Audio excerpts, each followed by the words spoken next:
This clip is brought to you by SaveWithConrad.com.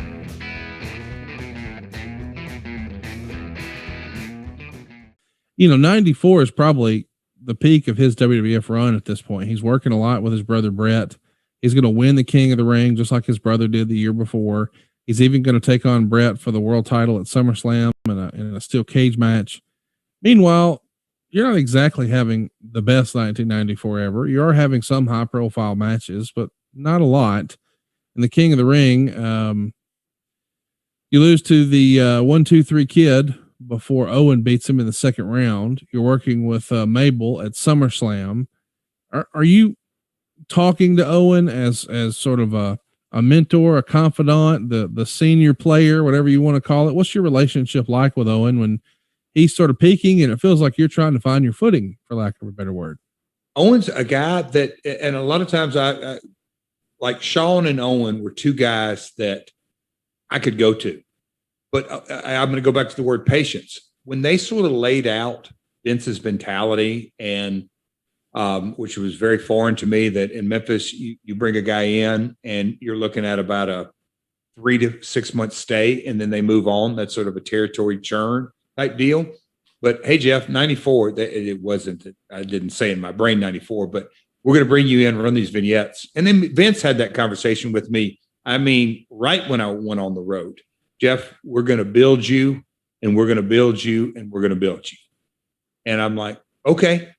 And that was what the whole process was. So did a storyline with Doink. I ended up, look, live events or house shows, whatever, heels get beat every night. But the whole process of building the Double J character, and Owen was a big part of, look, hey, man, I'm in the main event here. He didn't say this, but it was about, I was main event here. But remember, it wasn't that long ago, I was tag teaming with a Bird. And he would say those little jabs here and there. So having the patience and, again, knowing the reaction that the Double J character was getting and the build and where it was going, but also having that quasi big brother, but also buddy who kept everything. Owen would laugh at me when I would get to a building and be washing out Doink makeup and have to put those tights on. And Jeff, you having fun? Can I help you with that? Hey, come here. Let me, just anything to keep the day light.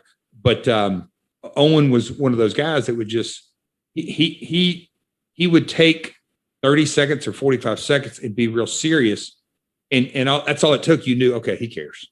I didn't say that, but I definitely felt it. He's helping me here.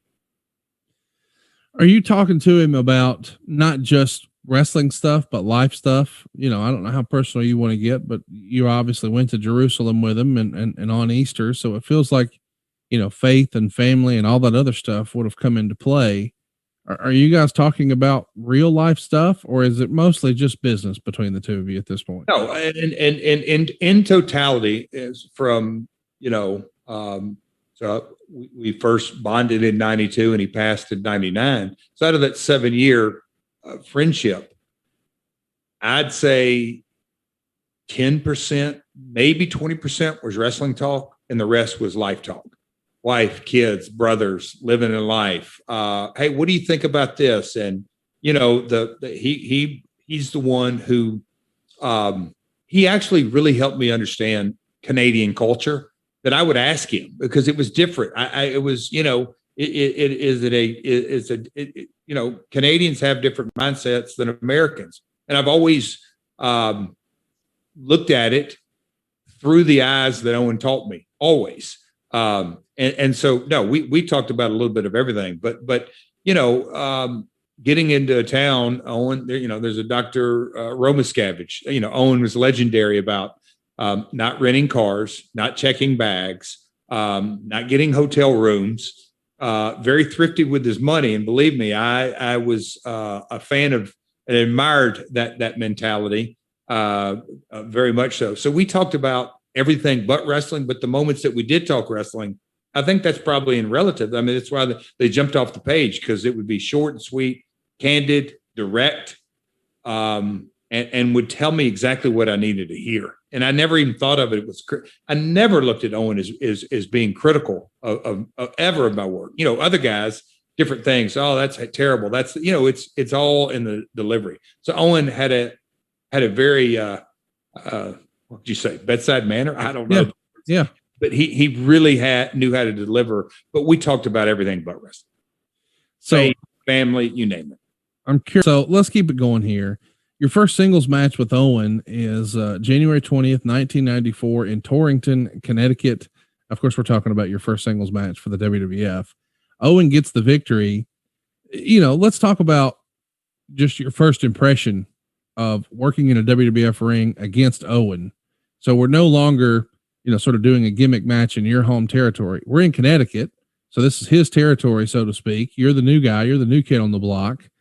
When sometimes guys say, man, I knew from as soon as we locked up, this guy had it. We clicked, whatever. What was your first impression of working a match with Owen here? If my memory does serve me, correct me, that either the first time in Memphis or the second time, our ring mat in Memphis, it was all bungled up, but it was an easy bump ring, but it wasn't the safest as far as the canvas. Getting up to the WWE, Owen says, well, I guarantee our mat's going to be all right, but this ring's going to be harder than hell for you. And I said, yeah, So the rings were drastically different, but Owen, it was a live event match, quasi house show, but easy. Owen was one of the guys that, and you just sort of have, I'm just trying to think of an example, but like as good of a talker, and Robert Fuller was a good worker, and maybe this isn't the best analogy. You would never classify Tennessee Stud as being smooth in the ring. Right. And personified smoothness. And when I say smooth, I think there's guys that are light, that it just doesn't look good. Owen knew how to work. It was smooth, but it was snug. He didn't mind knocking the hell out of you. He was tight with everything. He could obviously handle himself, wrestle, but he also get right into the high flying and weave everything together. Owen, it goes without saying, really, really, really talented. Sometimes people hear the word snug or they hear the word stiff. Let's just do plain speak. He didn't hurt you, did he? No, gosh, no. Yeah.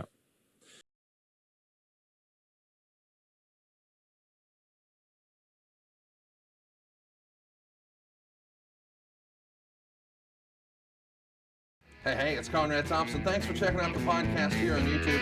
Be sure to hit the subscribe button and the notifications bell so you get a notice anytime we upload some new content. And go save yourself some money right now. If you're in a 30-year loan or you have credit card debt, it's not a matter of if I can save you money. It's a matter of how much. Find out right now for free at SaveWithConrad.com.